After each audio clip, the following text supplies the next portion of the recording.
My fellow citizens, at this hour, American and coalition forces are in the early stages of military operations to disarm Iraq, to free its people, and to defend the world from grave danger.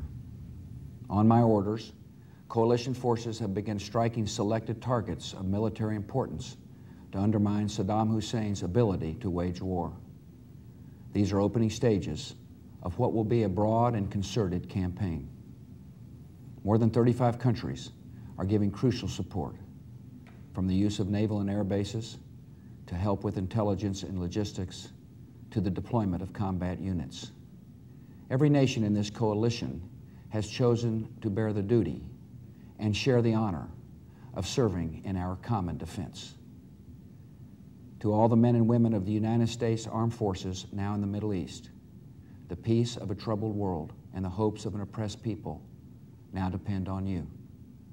That trust is well placed. The enemies you confront will come to know your skill and bravery. The people you liberate will witness the honorable and decent spirit of the American military.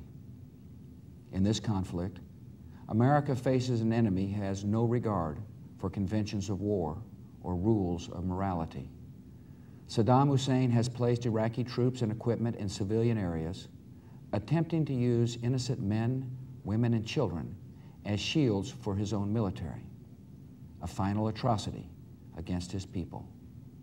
I want Americans and all the world to know that coalition forces will make every effort to spare innocent civilians from harm. A campaign on the harsh terrain of a nation as large as California could be longer and more difficult than some predict. And helping Iraqis achieve a united, stable, and free country will require our sustained commitment. We come to Iraq with respect for its citizens, for their great civilization, and for the religious faiths they practice. We have no ambition in Iraq except to remove a threat and restore control of that country to its own people. I know that the families of our military are praying that all those who serve will return safely and soon. Millions of Americans are praying with you for the safety of your loved ones and for the protection of the innocent. For your sacrifice, you have the gratitude and respect of the American people. And you can know that our forces will be coming home as soon as their work is done. Our nation enters this conflict reluctantly, yet our purpose is sure. The people of the United States and our friends and allies will not live at the mercy of an outlaw regime that threatens the peace with weapons of mass murder.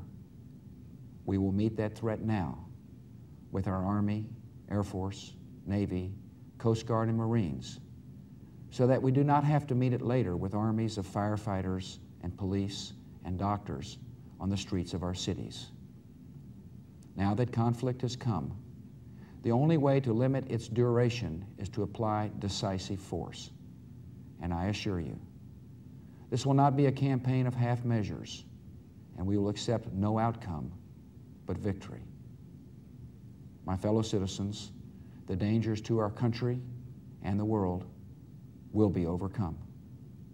We will pass through this time of peril and carry on the work of peace. We will defend our freedom. We will bring freedom to others, and we will prevail. May God bless our country and all who defend her.